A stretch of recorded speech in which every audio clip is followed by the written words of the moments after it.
Alright, now we have a crazy attack test that I just feel like playing. You know, I like to play your tests every once in a while. You see what you have, you know, see what you're doing new. Okay. So, yeah, can't shoot a portal. I think I could get soft locks like this. Oh, I get the cubes long, or the timers long enough, but that is a soft lock potential, because if I'm in this side and have both portals on this side, I could get soft locked. Which is not that big of a problem, because it's gotta be really stupid to do that, but, you know, still gotta be careful. Alright, I see a hole here. I don't know what that does, though.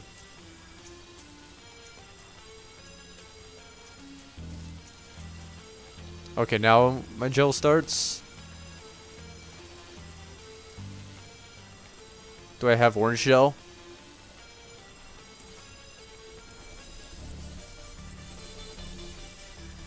Okay, I don't have orange gel, which is what make this a little bit interesting.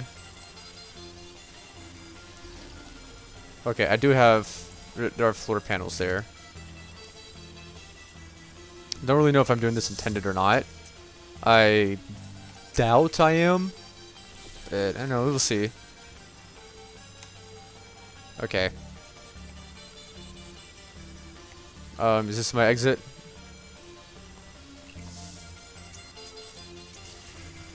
So I need square. Okay, there's my exit up there. Okay, well, I can... Hold on. Let me do... Oops, oops, oops, oops. That's not what I wanted to do. Okay, here. Okay, so... I'm going to... fling this cube.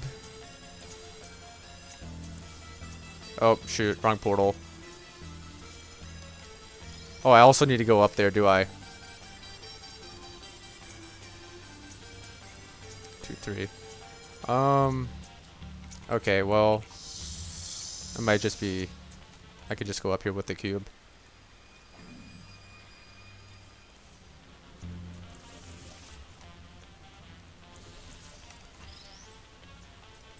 Oh, it also needs to go there. Alright, blue portal.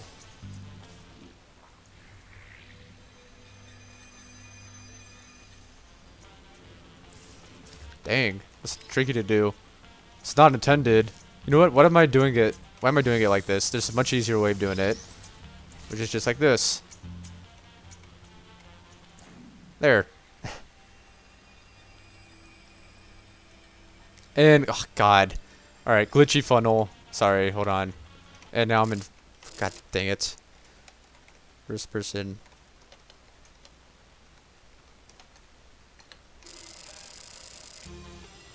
Alright, get me back into this funnel. Okay, how am I supposed to go over there now?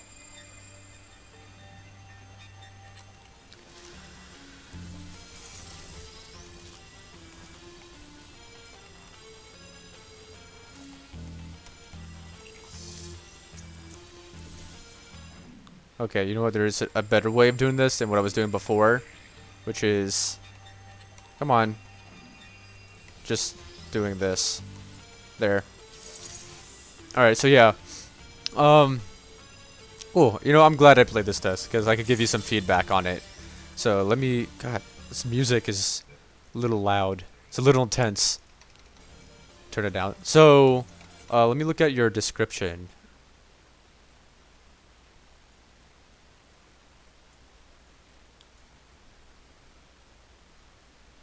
Okay. Oh wait, hold on. What was this? Yeah, why are you doing this? Because, here, let me look. There's a lot of problems with that. See how big this room is? And I have to stand in a very specific spot somewhere. You know, that's not fun to do. You know, just have them active, like, just have this button here activate the gel. You know, that'll make it much simpler, because I have no clue where this trigger is to activate the blue or the orange gel. I got lucky with the blue gel, and I don't know anything about the orange gel. And You could easily cheese this. In fact, you don't even need the gel for this test. Let me show you. You don't need gel at all. Alright, there's also this soft locking situation that you're gonna have to fix. So let me come over here. Just watch, you don't even need the gel. All you can do... Okay, did this not open? Or is this door just permanently closed? Okay. Yeah. You're using BMod.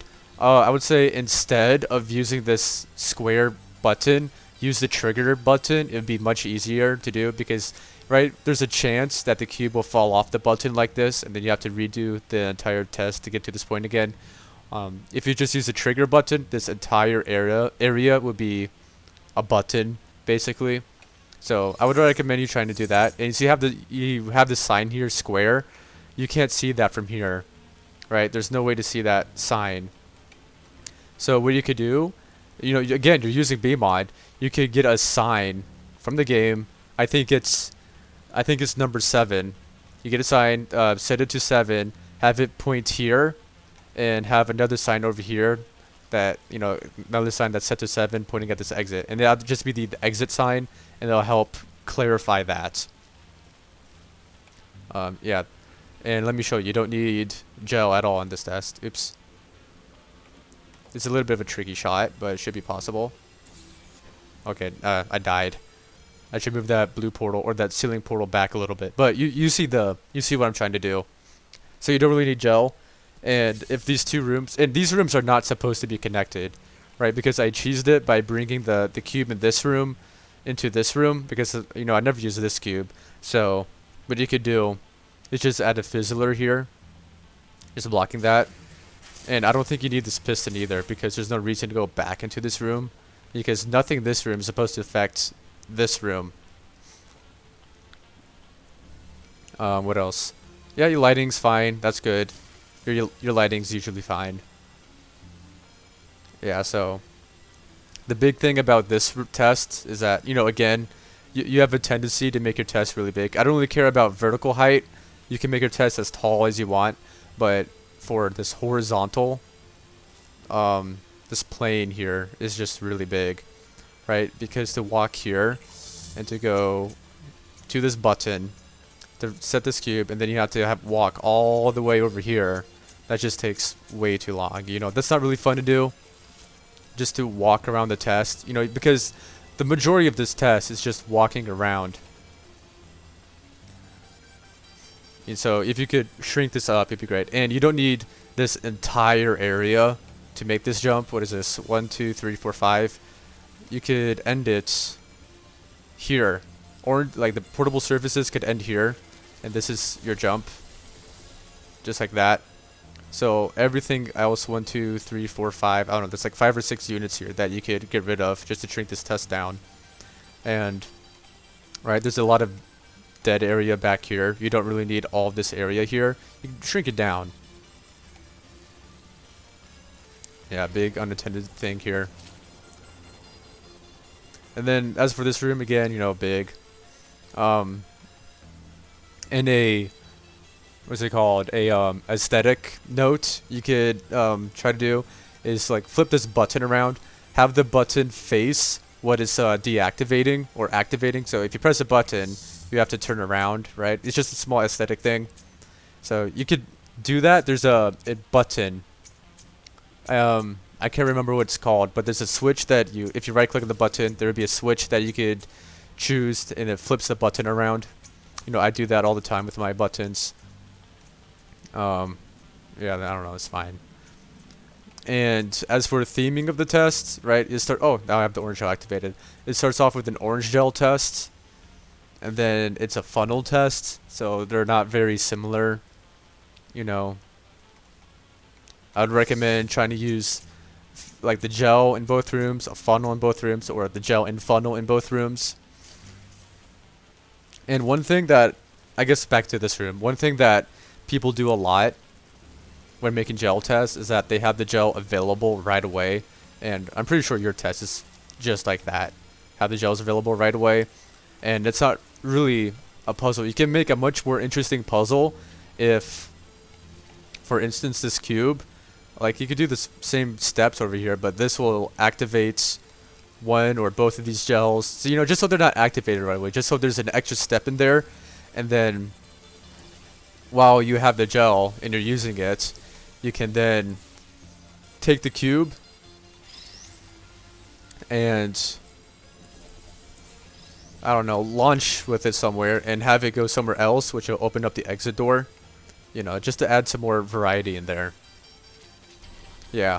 Actually, I think like, how much gel do you need? So you have one for the blue, 1, 2, 3. Let's say here. Yeah, that's all you really need. You don't need this entire trail of gel. It's just really overkill. And this room. There's a couple ways of doing this unattended. One of them's highly skilled base, which, I mean, I can do, but it was take a few tries, so I'm not really going to bother with it. But yeah, the puzzle in this room is very basic. Very easy, because it's just this, placing a portal there, and then putting the cube. It's very easy. I'm sure you could come up with something more interesting. Yeah, I guess I did. You could do something else with the funnel as well. Like maybe there's like a gap you have to go over with the funnel. Like you have all these other portable surfaces that aren't really being used much. Everything here is either not being used or being used once. So I'll try to find more ways. Just stick with this layout, but change it up a little bit so you're using everything multiple times. There's ways you could do that. And finally, when you're using B-mod items, like these fizzlers, like the purple fizzler and the green fizzler, if a new player comes across your test, they're not going to know what it is. So, you see, like everybody does this. Just put in your description what these fizzlers do, and they'll help with new players or even experienced players who just forgot what they do. And instead of them just experimenting, trying to figure out what they do it on their own, just tell them it just, is a small thing that helps out. But yeah, I guess I'll do it for this then.